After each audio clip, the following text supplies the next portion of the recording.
محترم حاضرین، بہت جلد ہم ہجری سال کے ایک نیا سال شروع کر چکے ہیں، اور جو نیا سال ہم لوگوں نے شروع کیا ہے وہ 1445 ہجری ہے۔ ہجری سال یہ اسلامی سال ہے۔ اسلامی کیلنڈر کے حساب سے جو ہمارے احکام و مسائل ہیں، بہت ساری عبادتیں ہیں، ان کو ہم ہجری سال اور ہجری کیلنڈر کے حساب سے ہی انجام دیتے ہیں۔ مسلمانوں کی ایک بڑی پریشانی یہ ہے کہ مسلمانوں نے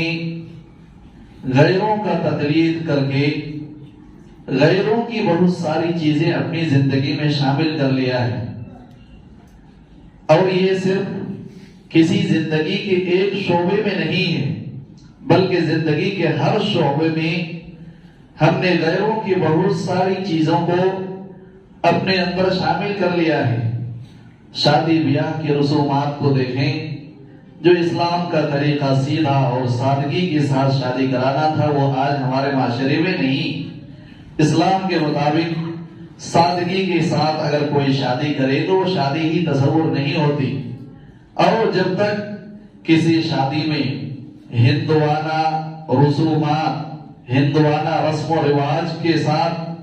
بارات نہ لایا جائے، دلہا کو سجایا نہ جائے، دلہا جس گاڑی میں آئے اس کو تیار نہ کیا جائے، ڈھول تاشے باجے اور ڈی جے نہ ہو، اس کے ساتھ ڈانس اور گانے ہماری شادی میں نہ ہو، ناچ گانے نہ ہو، تو وہ شادیاں نہیں۔ یہ ہمارے شادیوں کا معاملہ ہے، رہن سہن کا معاملہ ہے۔ شادیوں میں مہر ایک بنیادی چیز ہے۔ شادیوں میں مہر ہم سب سے زیادہ یا بہت اگر زیادہ رکھتے ہیں، 10,000 20,000 50,000 رکھتے ہیں، لیکن غیر شرعی کاموں میں اسلام کی مخالفت میں ہزاروں روپے خرچ کرتے ہیں۔ تو یہ زندگی کا ہمارا جو معاملہ ہے، رہن سہن، اٹھنا بیٹھنا، زندگی کے معاملات ہیں، ان میں بہت سارے ایسے معاملات ہیں جن میں ہم نے غیروں کے طور طریقے کو اپنایا ہے۔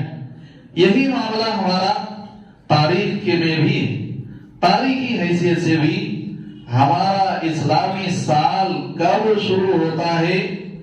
اور کب ختم ہو جاتا ہے ہمیں اس کا اندازہ ہی نہیں ہوتا، جبکہ اسلامی تاریخ کے حساب سے ہماری عبادتوں کا تعلق ہے۔ ہم روزے اسلامی تاریخ کے حساب سے رکھتے ہیں، اسی کے حساب سے ہم عید بقرعید مناتے ہیں، حج کا تعلق بھی اسی سے ہے، بڑی بڑی عبادتوں کا تعلق ہماری اسلامی کیلنڈر سے ہے۔ لیکن آج محرم الحرام کی غالباً دوسری تاریخ ہو گئی، اکثر لوگوں کو احساس بھی نہیں ہے، آج تک کسی نے ذکر نہیں کیا کہ محرم الحرام کا مہینہ شروع ہو گیا۔ لیکن یہی معاملہ اگر دسمبر ختم ہو کے جنوری شروع ہونے کی بات ہو تو بڑے دھوم دھام سے لوگ اس کا ذکر بھی کرتے ہیں اور نیا سال مناتے بھی۔ کہنے کا مطلب یہ نہیں ہے کہ اسلامی سال کی شروعات ہو گئی ہے اس لیے ہمیں نیا سال اسلامی سال منانا چاہیے، یہ مطلب نہیں۔ مطلب یہ ہے کہ اس تاریخ کو ہمیں یاد رکھنا چاہیے، ہماری کب تاریخ شروع ہوتی ہے کب ختم ہوتی ہے اس کا احساس ہمیں ہونا چاہیے۔ یہ اسلامی تاریخ کی دوسری تاریخ ہے اس مہینے کی، اور یہ محرم الحرام اسلامی تاریخ کا پہلا مہینہ ہے۔ یہ محرم الحرام کا مہینہ کئی اعتبار سے ہمارے لیے بہت اہم ہے۔ ان میں سے سب سے پہلی چیز یہ ہے کہ محرم الحرام کا اسلامی سال میں جو 4 حرمت والے مہینے ہیں، ان میں سب سے زیادہ تاکید حرمت والا مہینہ، سب سے زیادہ حرمت والا مہینہ یہ محرم الحرام ہے۔ محرم الحرام اتنا حرمت والا مہینہ صرف اسلام ہی میں نہیں، اسلام سے پہلے جو کفار مشرکین ہوا کرتے تھے، محرم الحرام کی تعظیم اور ان کی تقدیس وہ بھی کرتے تھے۔ اس محرم الحرام میں وہ بھی جنگ و قتال، خون ریزی اور ڈاکہ زنی، دوسرے گناہوں کے کام نہیں کرتے تھے، اور اسلام نے بھی اس چیز کو باقی رکھا، اور اللہ تعالیٰ نے فرمایا ان عدت الشہور عند اللہ 12 شہرا فی کتاب اللہ یوم خلق السماوات والارض منها 4 حرم ذلك الدین القیم فلا تظلموا فیہن انفسکم۔ اللہ تعالیٰ نے فرمایا کہ جس دن سے اللہ تعالیٰ نے آسمان و زمین کو پیدا کیا، اسی دن سے اللہ تعالیٰ کے نزدیک مہینوں کی تعداد 12 ہے، ان میں سے 4 مہینہ حرمت والے مہینے ہیں،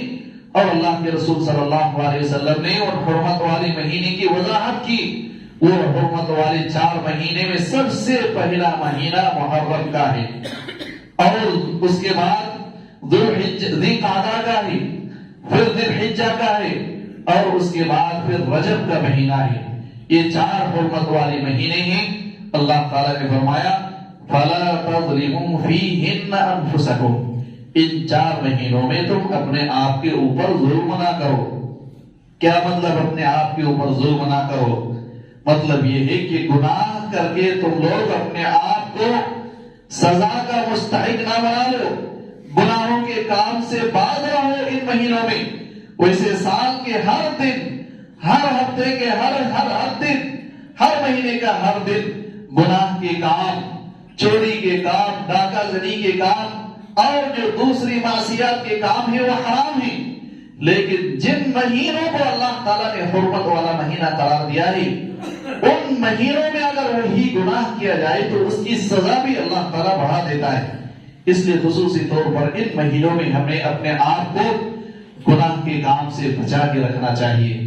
اور یہ حرمت والا مہینے کے ساتھ ساتھ محرم الحرام کا مہینہ اس لیے بھی ہمارے لیے اہم ہے کیونکہ محرم الحرام کی مہینے کی جو 10 تاریخ جس کو یوم عاشورہ کہا جاتا ہے، یہ وہ عظیم دن ہے جس دن اللہ تعالیٰ نے حضرت موسیٰ علیہ السلام اور ان کی قوم بنی اسرائیل کو فرعون اور ان کے لشکروں سے نجات دی تھی۔ اس لیے اللہ کے رسول صلی اللہ علیہ وسلم کے نزدیک اس دن کا ایک مقام تھا، ایک مرتبہ اس دین کا۔ اللہ کے رسول صلی اللہ علیہ وسلم اس دین کی اہمیت کو سمجھتے تھے، صحابہ کرام نے اس کا اعتراف کیا، عملی طور پہ کر کے دکھایا۔ اس لیے بھی یہ محرم الحرام کا مہینہ، اس کی تاریخ کو جاننا اور اس کو یاد رکھنا اور اس کا ادب احترام کرنا، اس کے مقام کو جاننا، یہ ہمارے لیے ضروری ہے۔ اس حرمت والے مہینے کے اندر اللہ کے رسول صلی اللہ علیہ وسلم نے کچھ نیک کام اور کچھ اعمال کرنے کی ترغیب ہمیں دی ہے۔ ان میں سے یہ ہے کہ اللہ کے رسول صلی اللہ علیہ وسلم نے فرمایا افضل الصیام بعد رمضان شہر اللہ المحرم، رمضان کے بعد سب سے افضل ترین روزہ محرم کے روزے، محرم الحرام کے پورے مہینے کے روزے رمضان کے مہینے کے بعد سب سے افضل ترین روزے ہیں۔ محرم الحرام میں مطلق طور پر روزے رکھے جا سکتے ہیں۔ اللہ کے رسول صلی اللہ علیہ وسلم نے فرمایا رمضان کے بعد سب سے افضل ترین روزے محرم الحرام کے روزے ہیں، اور خصوصی طور پر اللہ کے رسول صلی اللہ علیہ وسلم نے محرم الحرام کی 10 تاریخ کو روزہ رکھنے کی ترغیب دی ہے۔ اللہ کے رسول صلی اللہ علیہ وسلم جب ہجرت کر کے مدینہ پہنچے، مدینے میں یہودی رہتے تھے، اللہ کے رسول صلی اللہ علیہ وسلم نے دیکھا کہ یہودی 10 تاریخ کو روزہ رکھتے ہیں، عاشورہ کے دن۔ اللہ کے رسول صلی اللہ علیہ وسلم نے پوچھا کہ کیوں یہودی 10 تاریخ کو روزہ رکھتے ہیں؟ تو بتایا گیا کہ اس کے روزہ رکھنے کی وجہ یہ ہے کہ 10 تاریخ کو حضرت موسیٰ علیہ السلام کو اللہ تعالیٰ نے فرعون سے نجات دی تھی، اور اسی دن کی یاد میں یہ یہودی 10 تاریخ کو روزہ رکھتے ہیں۔ اللہ کے رسول صلی اللہ علیہ وسلم نے فرمایا موسیٰ علیہ السلام سے محبت کے ہم زیادہ حقدار ہیں، موسیٰ علیہ السلام کی اتباع کے ہم زیادہ حقدار ہیں، یہودیوں سے زیادہ ہم موسیٰ علیہ السلام سے محبت رکھتے ہیں، اس لیے یہودیوں سے زیادہ ہم حق رکھتے ہیں۔ چاہتے ہیں کہ ہم اس دن کا روزہ رکھیں۔ اللہ کے رسول صلی اللہ علیہ وسلم نے 10 تاریخ کا روزہ رکھا۔ صحابہ کرام کو روزہ رکھنے کا حکم بھی دیا۔ صحابہ کرام نے فرمایا اللہ کے رسول صلی اللہ علیہ وسلم آپ تو ہر معاملے میں یہودیوں کی مخالفت کرتے ہیں، نصرانیوں کی مخالفت کرتے ہیں اور ان کی مخالفت کرنے کے حکمات دیتے ہیں، اور اس دن وہ روزہ رکھ رہے ہیں، اس کے باوجود آپ ہمیں روزہ رکھنے کا حکم دے رہے ہیں، خود بھی روزہ رکھتے ہیں 10 تاریخ کو، جبکہ 10 تاریخ کو یہودی بھی روزہ رکھتے ہیں۔ اللہ کے رسول صلی اللہ علیہ وسلم نے فرمایا اگر ایسی بات ہے تو آئندہ سال ہم ان کی مخالفت کرتے ہوئے 9 تاریخ کا بھی روزہ رکھیں گے، 2 دن کے 9 تاریخ اور 10 تاریخ دونوں دن کے ہم روزے رکھیں گے، تاکہ ہم اللہ تعالیٰ کا شکر بھی ادا کریں، کیونکہ اس دن موسیٰ علیہ السلام کو اللہ تعالیٰ نے نجات دی، اور ہم یہودیت کی مخالفت بھی کریں، اور اس کے لیے ہم 9 تاریخ کا بھی روزہ رکھیں گے۔ اللہ کے رسول صلی اللہ علیہ وسلم آئندہ سال تک عاشوراء کے آنے سے پہلے ہی اس دنیا سے رخصت ہو گئے، آپ صلی اللہ علیہ وسلم کا انتقال ہو گیا۔ اس لیے 2 روزے 9 تاریخ کے روزے رکھنے کی خواہش اللہ کے رسول صلی اللہ علیہ وسلم نے کی، اسی وجہ سے ہمیں 9 تاریخ اور 10 تاریخ کا روزہ رکھنا ہمارے لیے سنت ہے، ہمیں اس روزے کا اہتمام کرنا چاہیے۔ اس محرم الحرام کا جو اسلامی سال کا پہلا مہینہ ہے، اس مہینے کے شروع میں ہمیں ایک اور کام کرنا چاہیے کہ ہماری زندگی کے 1 سال مکمل ختم ہو گئے، ہم 1 سال اور موت سے قریب، اپنی قبر سے قریب آ گئے، 1 قدم قبر کی طرف اور بڑھا چکے۔ اس موقع سے ہمیں اپنے آپ کا حساب کرنا چاہیے، ہماری گزری ہوئی 1 سال کا ہمیں حساب و کتاب رکھنا چاہیے، ان کا حساب کر کے ہمیں دیکھنا چاہیے کہ پچھلے 1 سال میں ہم نے کتنے نیک اعمال کیے، کتنے نمازیں پڑھی،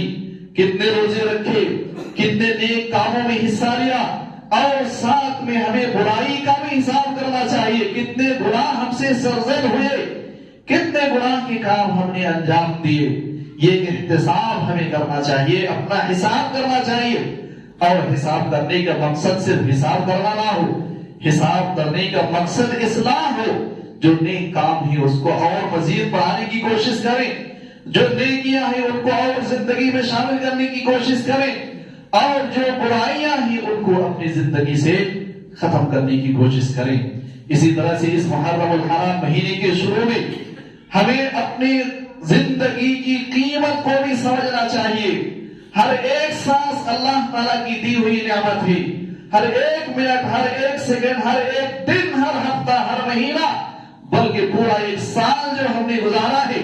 اس کا احساس ہمیں ہونا چاہیے کہ 1 سال اللہ تعالیٰ نے جو وقت دیا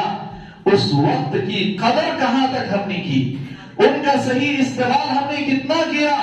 اس چیز کا بھی ہمیں احساس ہونا چاہیے۔ اللہ کے رسول صلی اللہ علیہ وسلم نے فرمایا نعمتان مغبون فیہما کثیر من الناس الصحت والفراغ، اللہ تعالیٰ کی 2 عظیم نعمتیں ایسی ہیں جس میں عام طور پہ لوگ غفلت کے شکار ہیں، لوگ ان نعمتوں کی قدر نہیں جانتے، ان کا احساس نہیں ہے۔ الصحت والفراغ، ایک تو اللہ تعالیٰ کی دی ہوئی نعمت صحت، نعمت صحت، تندرستی کا خیال ہمیں نہیں ہوتا، اور دوسری چیز جب ہمیں فارغ وقت ملتا ہے، خالی ٹائم ملتا ہے، ہم اس کو یوں ہی ضائع کر دیتے ہیں، اور ہم میں سے ہر ایک شخص یہ حساب کر سکتا ہے کہ جو اللہ کے رسول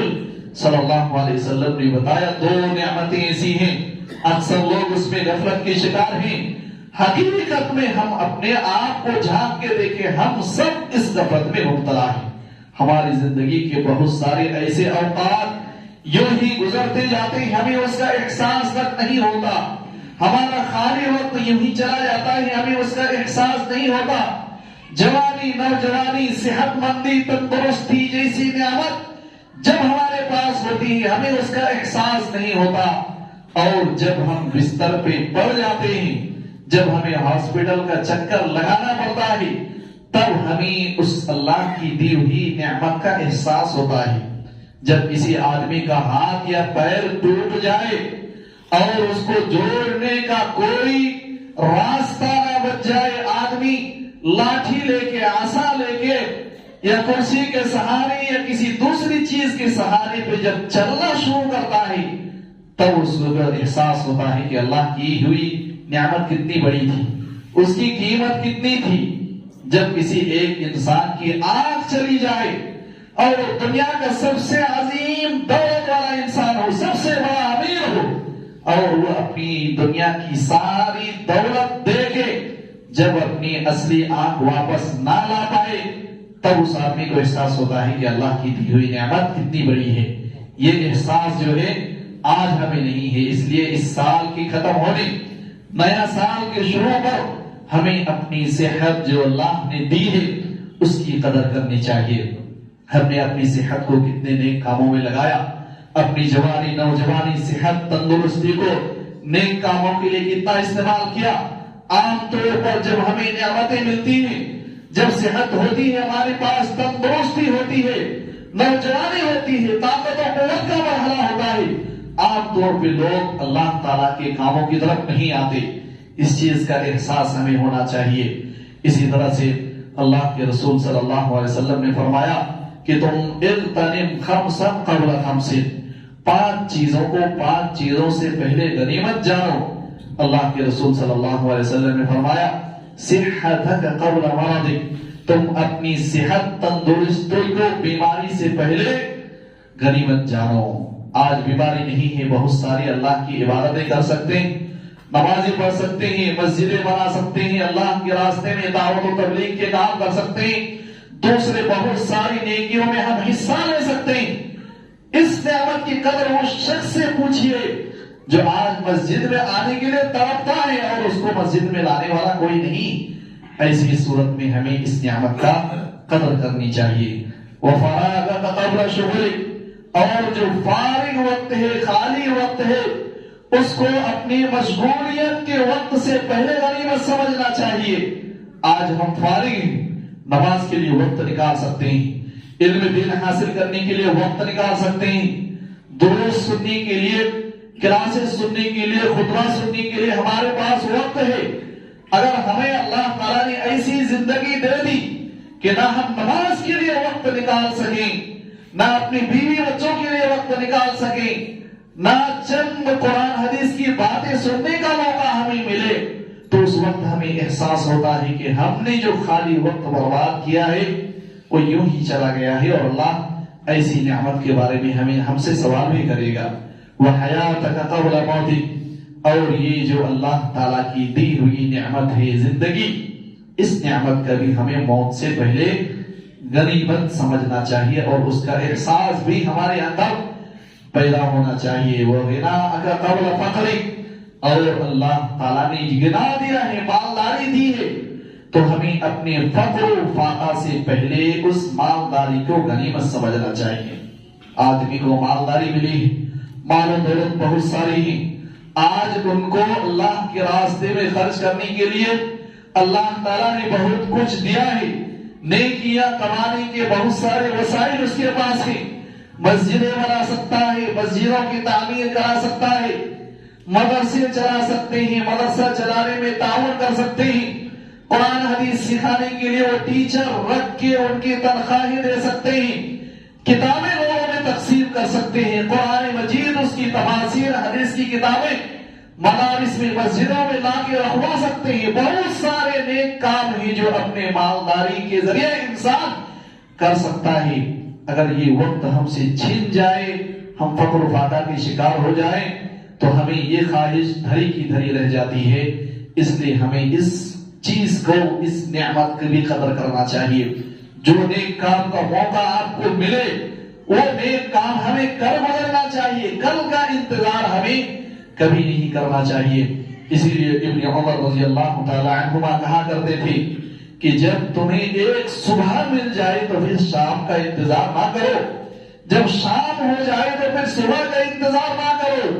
ہر ایک آدمی کو, بلکہ کسی کو بھی اپنی زندگی کا کوئی پتہ نہیں ہے کب ہماری زندگی کا خاتمہ ہو جائے اور ہماری آخری سانس شروع ہو جائے اور ہم اس دنیا سے رخصت ہو جائیں. کسی کو اس چیز کا علم نہیں ہے, اس لیے ہمیں ہر وقت اللہ تعالیٰ کے لیے استعمال کرنا چاہیے، اللہ تعالیٰ کے کاموں میں اپنی زندگی کو شامل کرنا چاہیے۔ محرم الحرام کے مہینے میں جو اللہ کے رسول صلی اللہ علیہ وسلم نے یہ چند کام ہمیں قرآن حدیث میں کرنے کے لیے بتائے گئے ہیں، افسوس کے ساتھ یہ کہنا پڑتا ہے کہ ہمیں ان کاموں کو کرنے کے بجائے ہمارے معاشرے میں کچھ دوسرے ایسے کام کیے جاتے ہیں جو شریعت کے بالکل مخالف، شریعت کے صریح مخالفت ہے۔ ان 10 دنوں میں محرم الحرام کے مہینے میں ڈھول باجے اور اس قسم کی بہت ساری چیزیں انجام دی جاتی ہیں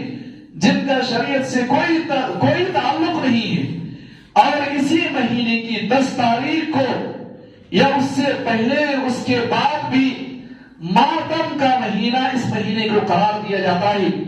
اور اس مہینے کے اندر ماتم کیا جاتا ہے۔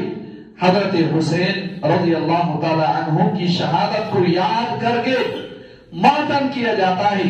جبکہ شریعت میں ماتم کی کوئی گنجائش نہیں ہے۔ اللہ کے رسول صلی اللہ علیہ وسلم نے 3 دن سے زیادہ ماتم کرنے کی کوئی اجازت شریعت نے نہیں دی ہے، اور اللہ کے رسول صلی اللہ علیہ وسلم نے فرمایا لیس منا من ضرب الخدود وشق الجیوب، ہم میں سے وہ شخص نہیں ہے جو اپنے گریبان کو چاک کرے اور اپنے رخسار کو پیٹ کے ماتم کرے، ایسے لوگ ہم میں سے نہیں ہیں، ہماری شریعت پر نہیں ہے۔ لہذا اس مہینے کو ماتم کا مہینہ نہیں قرار دیا جا سکتا۔ اور یہ ماتم کیوں؟ حضرت حسین رضی اللہ تعالیٰ عنہ بڑے صحابی اللہ کے رسول صلی اللہ علیہ وسلم کے نواسے، بے شک شہادت حسین ایک عظیم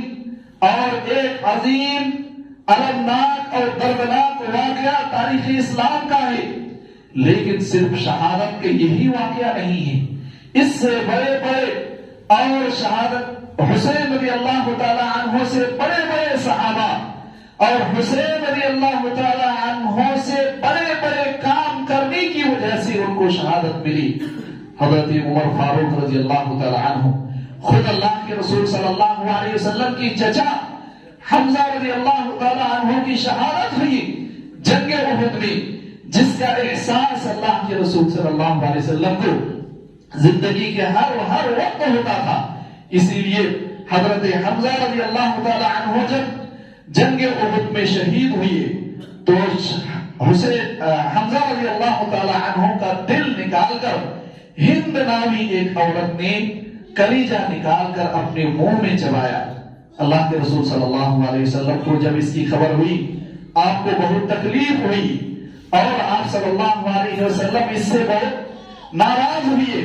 آپ صلی اللہ علیہ وسلم کو بڑا درد ہوا۔ اسی لیے جب اللہ کے رسول صلی اللہ علیہ وسلم کے پاس وہی عورت مسلمان ہوئی، بعد میں مسلمان ہو گئی، لیکن مسلمان ہونے کے باوجود اللہ کے رسول صلی اللہ علیہ وسلم نے ہند سے کہا کہ تم مسلمان ہو چکی ہو ٹھیک ہے، لیکن تم میری نگاہوں کے سامنے کبھی نہیں آنا۔ کیوں؟ جب تم میری نگاہوں کے سامنے آتے ہو تو میری چچا حمزہ رضی اللہ تعالی عنہ کی شہادت کا واقعہ میری نگاہوں کے سامنے آ جاتا ہے۔ اس چیز کا احساس اللہ کے رسول صلی اللہ علیہ وسلم کو زندگی میں ہوتا تھا، اسی لیے اللہ کے رسول صلی اللہ علیہ وسلم نے ان کو سید الشہداء کہا، تمام اسلام کے لیے شہید ہونے والوں کا سردار۔ لیکن اللہ کے رسول صلی اللہ علیہ وسلم نے کبھی ان کا ماتم نہیں کیا، صحابہ کرام کو اس کا حکم نہیں دیا گیا، صحابہ کرام نے کبھی ایسا نہیں کیا۔ اگر ہم حسین رضی اللہ تعالی عنہ کا مقام و مرتبہ بلند کرنے کے لیے ایسا کر رہے ہیں تو یہ حسین رضی اللہ تعالی عنہ کے ساتھ ظلم ہے۔ حسین رضی اللہ تعالی عنہ سے بڑے صحابہ خود حمزہ رضی اللہ تعالی عنہ، عمر فاروق رضی اللہ تعالی عنہ کو شہادت نصیب ہوئی، بے شمار صحابہ کرام جنگ میں شہید ہوئے اسلام کی خاطر، مسلمانوں کی خاطر۔ اگر حسین رضی اللہ تعالی عنہ ہی کی شہادت کا مقام مرتبہ کو جان کے ہم ان کی، اگر حسین رضی اللہ تعالی عنہ کی برسی مناتے ہیں ہر سال، تو یہ صحابہ کرام بھی اور زیادہ حقدار ہیں۔ کیوں ان کی برسی ہم نہیں مناتے؟ کیوں صرف حسین رضی اللہ تعالی عنہ ہی کا برسی منانا؟ جتنے صحابہ کرام شہید ہوئے ان کی تاریخ کو ڈھونڈ کے نکالیں، سال کے ہر دن ماتم کیا جائے، یہی مطلب ہے حسین رضی اللہ تعالی عنہ کی برسی منانا اور ان کی وفات کے دن کو منانے کا مطلب یہی ہے۔ اس لیے ہمیں ان چیزوں سے باز رہنا چاہیے۔ یہ اللہ کے رسول صلی اللہ علیہ وسلم کی تعلیمات کے خلاف بھی ہے۔ برسی منانا کسی بھی شخصیت کا اسلام نے کبھی جائز نہیں قرار دیا ہے۔ اگر ایسا ہوتا، کسی کی برسی منانا، کسی کی وفات منانا جائز ہوتا شریعت کے اندر،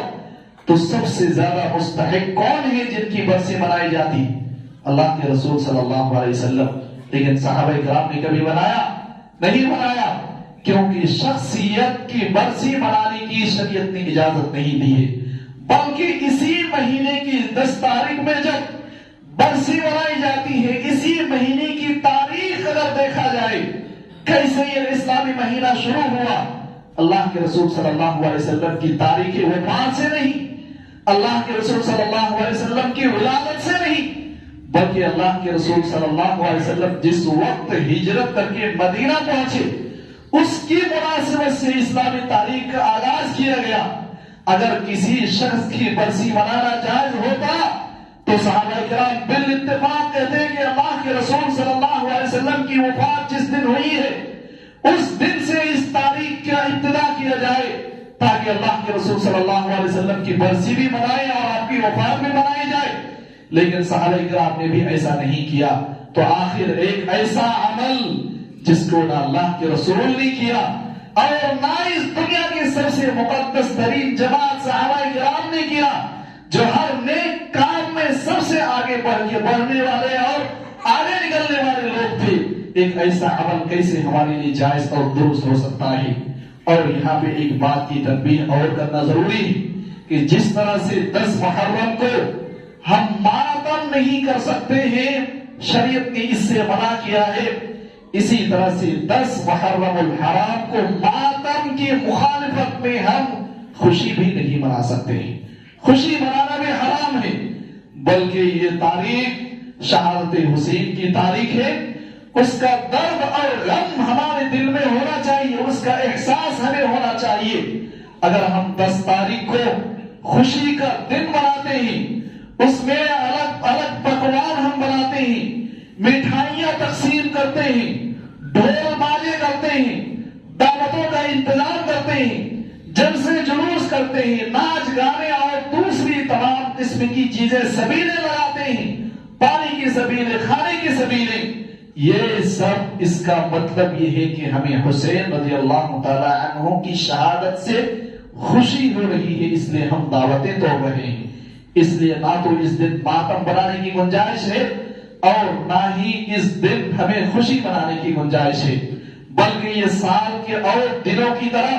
یہ بھی ایک دن ہے، جس طرح سے سال کے اور ایام گزر جاتے ہیں ہمیں اسی طرح اس دن کو بھی گزارنا چاہیے۔ لیکن ایک ہی چیز اس دن ہمیں اللہ کے رسول صلی اللہ علیہ وسلم نے کرنے کی ترغیب دی ہے، اور وہ کون سا دن ہے؟ وہ روزہ رکھنا ہے۔ وہ کون سا کام ہے؟ وہ روزہ رکھنے کا کام۔ اسی لیے علامہ ابن القیم رحمت اللہ علیہ نے المنار المنیف نام کی ان کی کتاب ہے، جس کے اندر انہوں نے الگ الگ باب میں جتنی حدیثیں ضعیف ہیں ان کے اصول اور ضوابط کو اس میں بیان کرتے ہیں۔ انہوں نے محرم الحرام کی 10 تاریخ کے بارے میں لکھا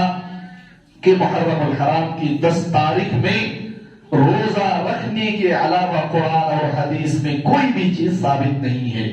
اس کا مطلب یہ ہے کہ روزہ کے علاوہ محرم الحرام کی 10 تاریخ یا اس سے پہلے جو کچھ کیا جاتا ہے شریعت سے اس کا کوئی تعلق نہیں ہے، نہ تعزیہ کا، نہ نوحہ کا، نہ خوشی کا، اور نہ ہی کسی چیز کا اس سے تعلق ہے۔ صرف 10 محرم الحرام کو روزہ رکھنے کی ترغیب اللہ کے رسول صلی اللہ علیہ وسلم نے دی ہے، اور ہمیں وہ روزہ رکھنا چاہیے۔ اور افسوس کے ساتھ یہ بھی بات کہنا پڑتا کہ محرم الحرام کی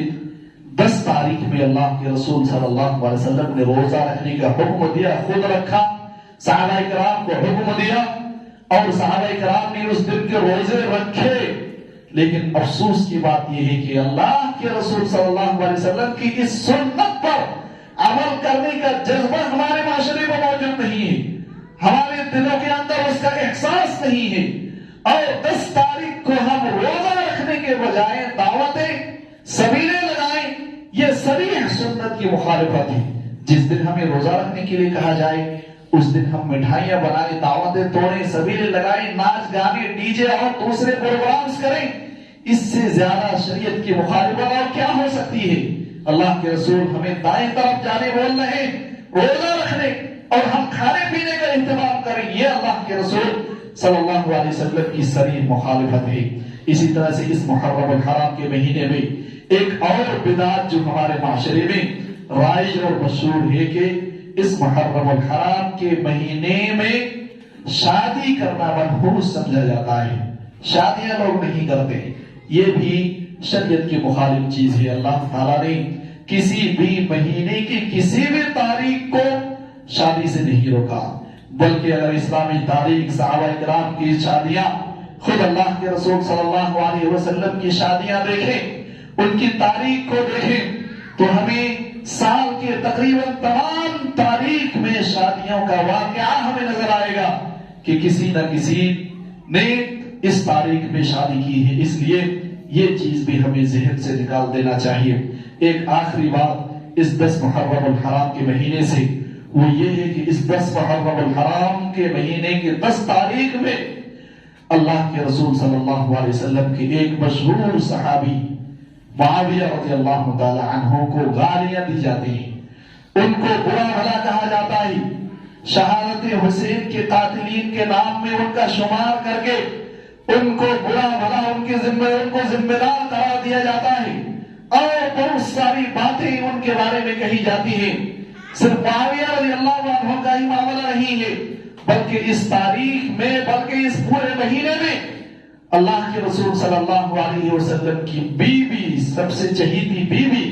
عائشہ رضی اللہ تعالی عنہ کے اوپر بھی الزام لگایا جاتا ہے، ابو بکر صدیق رضی اللہ تعالی عنہ کو بھی گالیاں دی جاتی ہیں، عمر فاروق رضی اللہ تعالی عنہ کو بھی گالیاں دی جاتی ہیں، دوسرے صحابہ کرام کو بھی گالیاں دی جاتی ہے۔ صحابہ کرام کا مقام و مرتبہ اللہ تعالیٰ نے قرآن مجید میں بیان کیا ہے، سارے علماء کرام کے نزدیک صحابہ کرام کا مقام و مرتبہ بہت بلند ہے، بلکہ جس صحابی کی ایک نگاہ اللہ کے رسول صلی اللہ علیہ وسلم کے اوپر پڑ گئی، ایک بار اللہ کے رسول صلی اللہ علیہ وسلم سے کسی صحابی کی، کسی آدمی کی ملاقات ہو گئی، اللہ کے رسول صلی اللہ علیہ وسلم نے تو ایسے لوگوں کے اوپر جہنم کو حرام قرار دیا ہے۔ ایک جنتی اور ایک جنت کی خوشخبری پانے والے صحابی کو ہم برا بھلا کہیں تو اس سے بڑا بد نصیب اور ہم کوئی نہیں ہو سکتے ہیں، اور ایسے لوگوں کو اللہ کے رسول صلی اللہ علیہ وسلم کا فرمان یاد رکھنا چاہیے کہ ہمیں میرے صحابی کو گالی نہ دو اور میرے صحابی کو برا بھلا نہ کہو، کیونکہ جس نے میرے کسی صحابی کو گالی دی اس نے مجھے تکلیف پہنچائی، اور جس نے مجھے تکلیف پہنچائی اس نے اللہ تعالیٰ کو تکلیف پہنچائی۔ اس لیے کسی بھی صحابی کے بارے میں زبان کھولنے سے پہلے، بد کلامی کرنے سے پہلے ہمیں اپنی ایمان کا جائزہ لے لینا چاہیے۔ کسی بھی چھوٹے سے چھوٹے صحابی کے بارے میں اگر ہم بد عقیدہ ہوئے تو ہمیں اپنی ایمان کا حساب کرنا چاہیے، ہمارا ایمان خطرے میں، ہمیں اپنی ایمان کا جائزہ لینا چاہیے۔ اس لیے سارے صحابہ کرام بالاتفاق قرآن اور حدیث کی روشنی میں انشاءاللہ جنتی ہے۔ ہر ایک سے اللہ کے رسول صلی اللہ علیہ وسلم نے جنت، اللہ تعالیٰ نے جنت کا وعدہ فرمایا ہے، اس لیے کسی بھی صحابی کے بارے میں ہمیں کبھی برا بھلا نہیں کہنا چاہیے، برا بھلا کہنے والے کو روکنا چاہیے، ان کو سمجھانا چاہیے، برا بھلا کہے جانے والی مجلسوں محفلوں میں ہمیں نہیں جانا چاہیے۔ اللہ تعالیٰ سے دعا ہے کہ اللہ تعالیٰ اس محرم الحرام اور اس نئے سال کو ہم سب کے لیے بابرکت اور خیر کا ذریعہ بنائے۔ اللہ تعالیٰ گزرے ہوئے جتنے ایام ہماری گزری ہیں ان میں جو نیکیاں ہم نے کی ہیں، اللہ تعالیٰ ان تمام نیکیوں کو برقرار رکھنے، ان کے ساتھ ساتھ اور مزید نیکیاں اپنی زندگی میں شامل کرنے کی اللہ توفیق عطا فرما۔ گزشتہ سال اللہ تعالیٰ جو زندگی میں ہمارے گناہ کے کام تھے، اللہ تعالیٰ ان تمام کاموں سے، ان تمام گناہوں سے ہم سب کو چھٹکارا دے۔ اللہ تعالیٰ ہم سب کو ایمان اور اسلام پر قائم اور دائم رکھ، اور جب ہمارا خاتمہ ہو ایمان اور اسلام کے اوپر ہو۔ بارک اللہ لنا ولکم فی القرآن المجید ونفعنی وإیاکم بالآیات والذکر الحمید، انہ تعالی جواد کریم ملک ورؤوف رحیم۔